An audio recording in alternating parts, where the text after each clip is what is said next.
Já sabe como refrescar as suas ideias na nova temporada?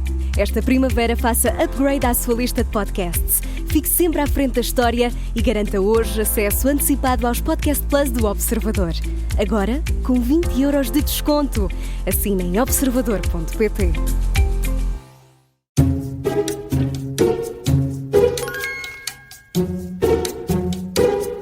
Este é o som da Comissão de Inquérito das Manhãs 360. Esta quinta-feira é a nossa convidada Maria João Avilés. Bom dia. Olá, bom dia. Bem-vinda. Estou no meu poiso preferido. É um gosto tê-la connosco. É um gosto.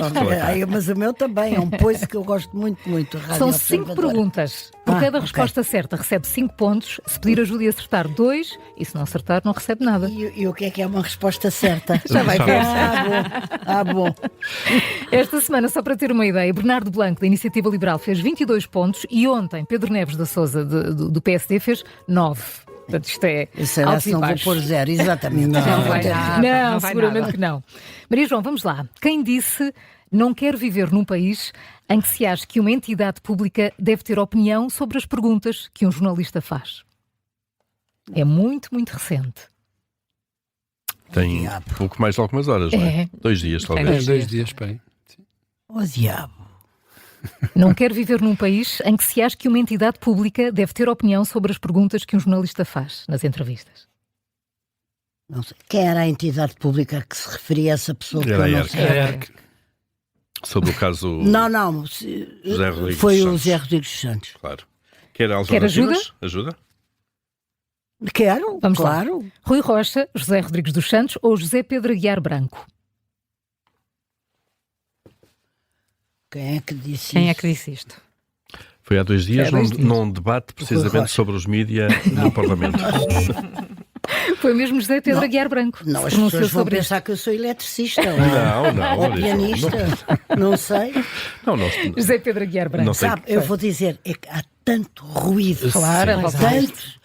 E depois nós não nos podemos focar em... A voragem da informação é impressionante. terrível. Ai, meu Deus. Sem dúvida. Maria João, sente-se injustiçada, magoada, triste ou é-lhe completamente indiferente a história da carteira de jornalista? Completamente indiferente, nunca me seria, nem é.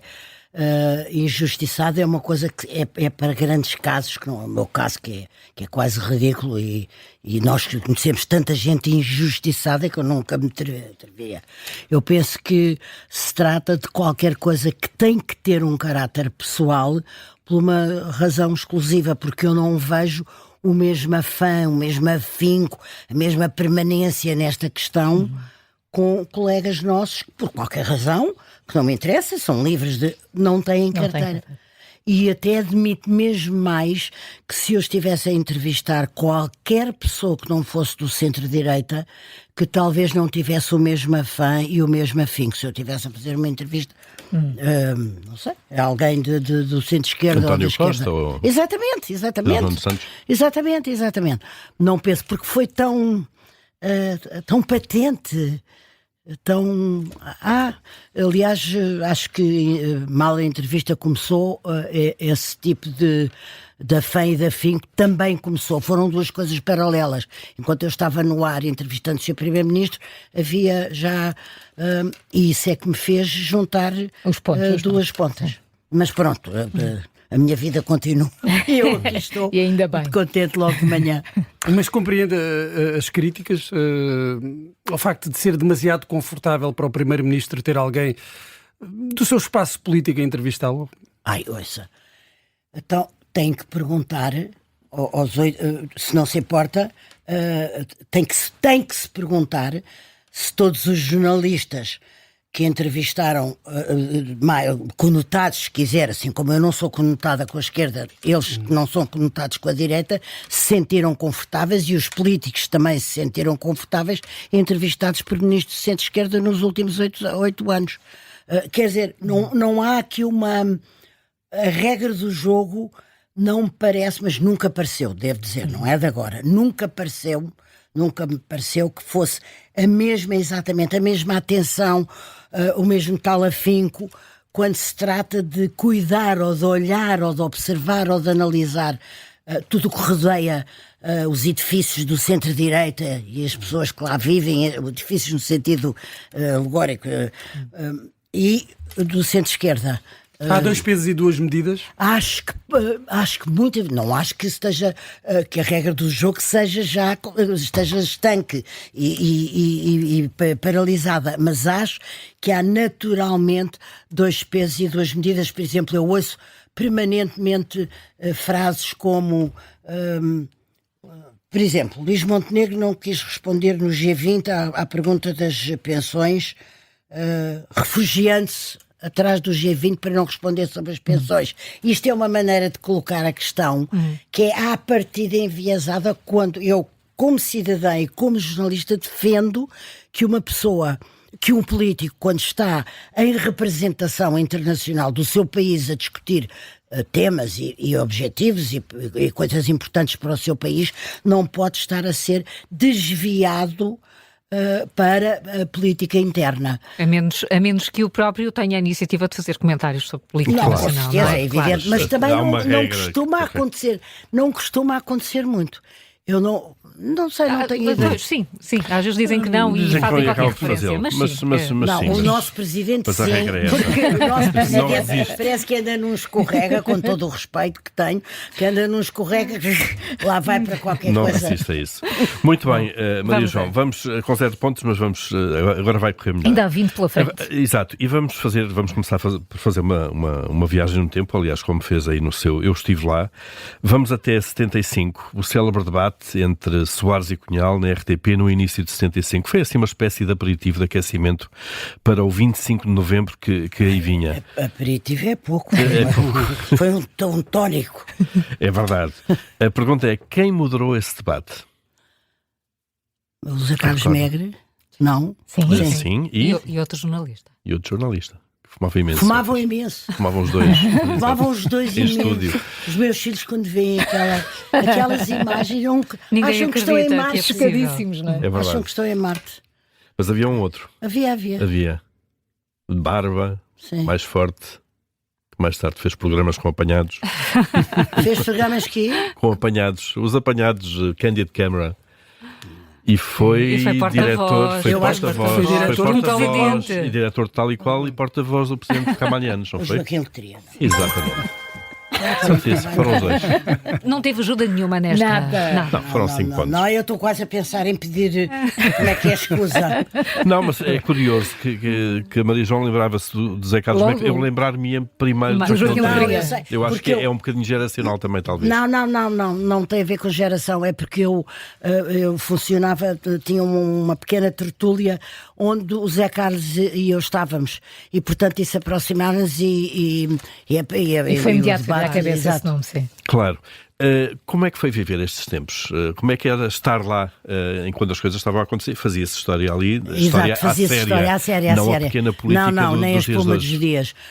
Olha, é dos períodos que eu mais agradeço aos céus ter vivido, de facto. Era muito intenso e exigia alguma cabeça para não se ir atrás de tudo com a mesma importância, embora se fosse preciso ir a todos os lares, que eram muitos lares, eram contraditórios e múltiplos.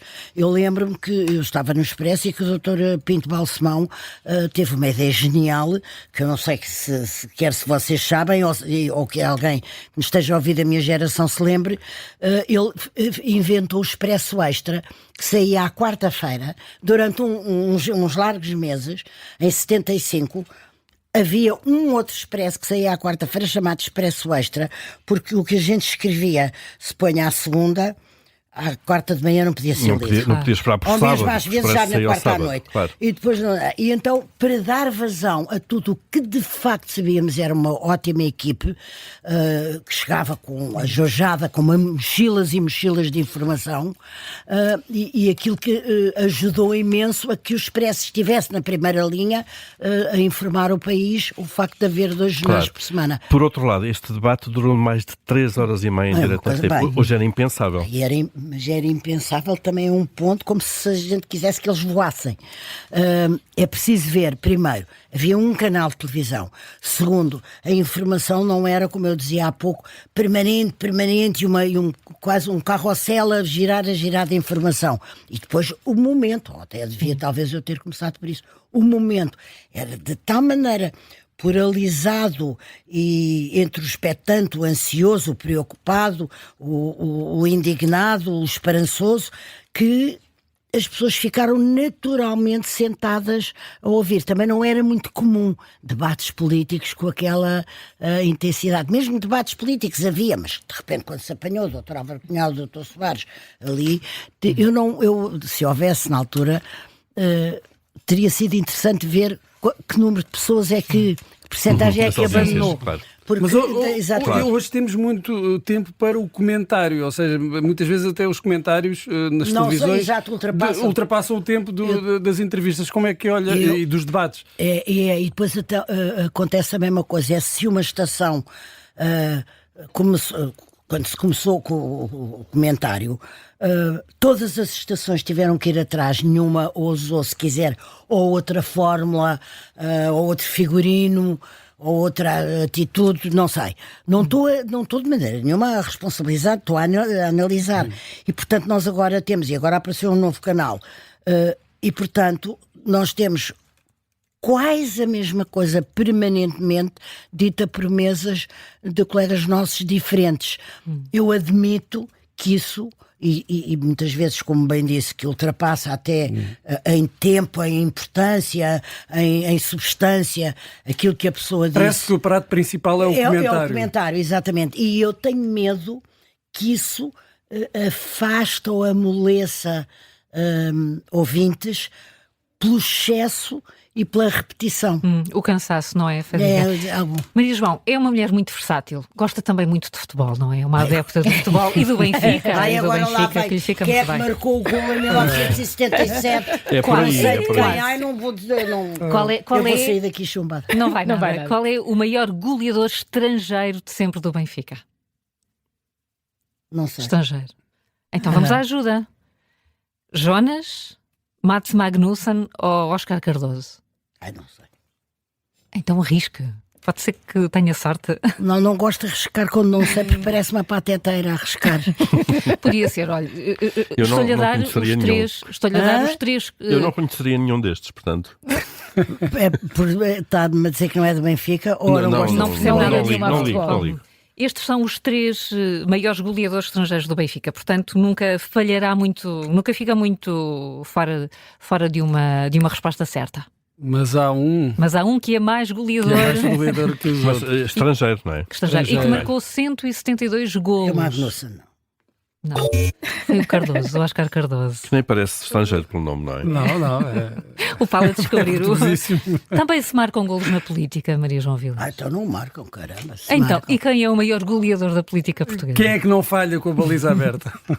Não, eu acho que a pessoa que mais marcou, mas não necessariamente golos, mas não necessariamente daquilo, transpondo a ideia de golo de futebol para golo da política, não sei se é isso que o define, mas que mais contribuiu, que esteve nas alturas essenciais, a quem a gente deve muito, acho que é o Dr. Soares, mas eu com isto não excluo a enorme ação política, intervenção e utilidade que tiveram outros políticos. Mas acho que no cômputo geral da vida do Dr. Mário Soares, por exemplo, o modo como ele exerceu a presidência, para mim foi uma coisa absolutamente exemplar, mesmo que no segundo mandato, já sabe que os segundos mandatos têm isso, mesmo no segundo mandato houve até aquela tentativa de puxar a brasa à sua sardinha, entre aspas, quer dizer, às cores do seu partido. Ele não gostava de que Cavaco Silva, que ele, a quem não reconhecia pertencer ao grupo de, como é que é dizer, intelectual, cultural, que ele admirava, com quem se dava em Lisboa, achava que era talvez, não sei, um inculto e um não sei o quê, e duas maiorias não lhe caíram nada bem. Uma vez disse uma coisa admirável, é a primeira vez que eu conto, quando eu estava na véspera das eleições de 91, que Cavaco ganharia outra vez, ele dizia, eu acho que isto é a primeira vez que eu conto, olhe, vamos a ver se a gente se entende. Ele não é tão bom como você anda sempre a dizer, nem talvez tão mau como eu pinto. mas é evidente que nunca não poderia dizer isto politicamente, porque sabia que ele não gostava dele e não o queria. Mas foi um presidente magnífico, cuja proximidade era na conta e que teve um papel cultural interessantíssimo com o que se passava no Palácio de Belém, a esse nível de encontros e de tertúlias e de conferências e sobretudo o que fez em 75, o que começou a fazer antes, quando se achava que era só o advogado do reviralho, e não era, evidentemente, era mais que isso. Mas Cavaco Silva ganhou muitas vezes por goleada, foi talvez o maior goleador mas nesse sentido. Eu agora, quando acabasse este elogio ao Dr. Soares, ia falar, porque eu vou dizer os golos, por exemplo, nas privatizações, para mim, foi um antes e um depois, passar golo nas privatizações nos meios de comunicação social, onde a gente estava confinado a um canal de televisão. Não sei qual, agora só estávamos a falar do excesso por causa do comentário, mas é maravilhoso termos, e tudo o que isso nos traz de coisas internacionais, etc. A banca, as infraestruturas, os dois maiores ex-libris culturais, o primeiro de Portugal é o Serralves, com certeza foi no tempo dele, e a Teresa Gouveia. O segundo é o CCB, que é uma coisa hoje indiscutível, que foi muito atacada. Foi muito criticado na altura. Muito criticado, não. Mas eu acho que os portugueses começam por criticar, é uma pena. Se vocês repararem, levanta-se logo. Ou os ambientalistas, porque pode passar uma libelinha de 5 em 5 anos, não sei por onde, que mande não sei o quê. Ou depois quem não sei o quê, ou quem não sei. E é uma pena porque não há... As coisas às vezes em Portugal precisavam de ser antecipadas com algum fervor e algum gosto. Vamos ter um centro cultural de Belém, em vez de é melhor não, porque isto. Há um certo conservadorismo aí, não é? Há um certo conservadorismo na sociedade. Manter tudo como está. E é preciso tempo para fazer essa avaliação muitas vezes. Tempo é coisa que não temos já muito. Vamos para a quarta pergunta. E vamos aqui a uma entrevista famosa. Em 1977, depois de 2 anos afastado da vida pública, Richard Nixon deu uma série de entrevistas que passaram na rádio e na televisão. Como se chamava o jornalista que o entrevistou? Não sei. Deu origem a um filme, a uma peça de teatro e depois a um filme. Vou-lhe dar então 3 hipóteses. Larry King... Não, como é que se chamava o filme? O filme tem o nome dos protagonistas. Pois tem, é esse mesmo. É Nixon e... Larry King, Dan Rather ou Martin Frost? Não sei se é o Martin Frost. É o Martin Frost. Assim. Frost Nixon. É o Martin Frost. Sim, senhor. É Frost e Nixon. Frost Nixon, exatamente. Frost Nixon. Esta era uma daquelas entrevistas que qualquer jornalista gostaria de fazer. Que figura a Maria João gostaria de entrevistar e que ainda não entrevistou? Tantas. Mexi-me há muito tempo para entrevistar o Fidel de Castro, imenso tempo, não foi possível. Depois mexi-me para entrevistar o Tony Blair, e até falei com o nosso embaixador na altura, que foi muito simpático, e o Dr. Balsemão escreveu uma carta, etc. Não foi possível. Mas ainda gostaria de o entrevistar agora, o Tony Blair, ou era só na altura? Estou só a dizer coisas que não são tão possíveis. Entrevistei o González e a Thatcher e o Aznar, entrevistei muitos internacionais, mas não aqueles que eu queria, não. Neste momento, quem eu gostava de entrevistar era, evidentemente, o Putin. Claro. Claro, evidente. Porquê é que lhe perguntava? Primeiro começava por olhar, por conversar de coisas que não tivessem a ver com este horror que está a acontecer. Coisas, está a tomar café, bebe com açúcar ou sem açúcar. Não estou a brincar, para ver como é que se cria um ambiente, se ele criaria. A estratégia seria exatamente, entrar não começar a entrar, qualquer pergunta ele não quereria. A entrevista é uma arte. Não digo que é uma arte, não pressupõe que eu sou uma artista, não. Mas é uma coisa, não, é um Mas desafio. já deu a entender que é preciso... E não tem carteira de artista, portanto... Mas é melhor não ir por aí. Senão fico sem 2 carteiras. Não, é assim, não é uma arte, mas é um desafio muito grande. Como é que eu vou viajar com esta pessoa? Como é que eu vou fazer isto? Eu sou responsável por isto. Como é que eu vou transpor isto de maneira a que leitores ou ouvintes ou espectadores me sigam e se sentem e não queiram levantar-se da cadeira? Com o Putin não podia nunca de maneira a ser logo com o que lá me levaria. Eu tinha que estudar um bocadinho quem era aquela personagem em frente de mim, aquele olhar gelado, aquela face inexpressivo. Há ali imensos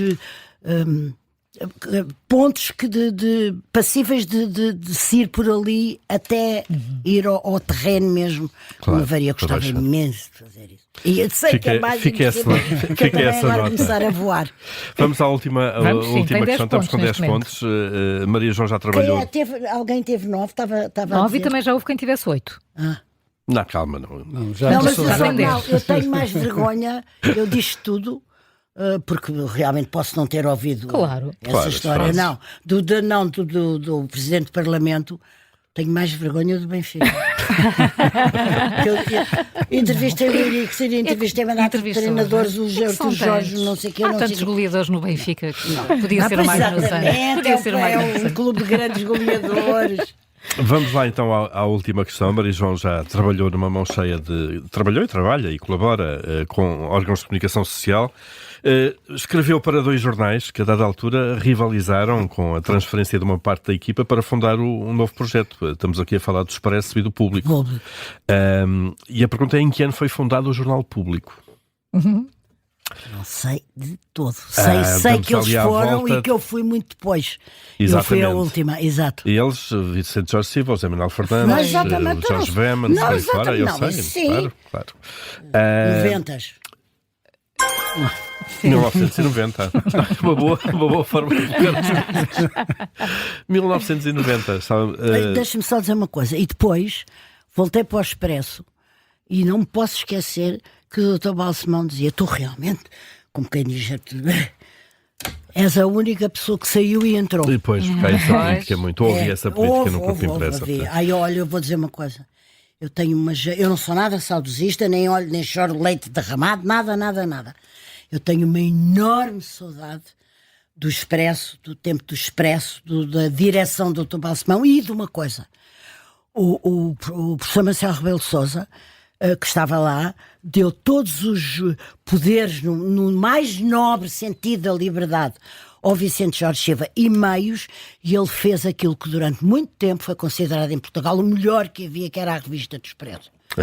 É verdade. Com os nomes mais fantásticos e tudo aquilo resultava em grandes tertúlias e coisas muito divertidas. E depois foram fazer aquele que foi também o melhor diário, seguramente, do país. Sim, exatamente.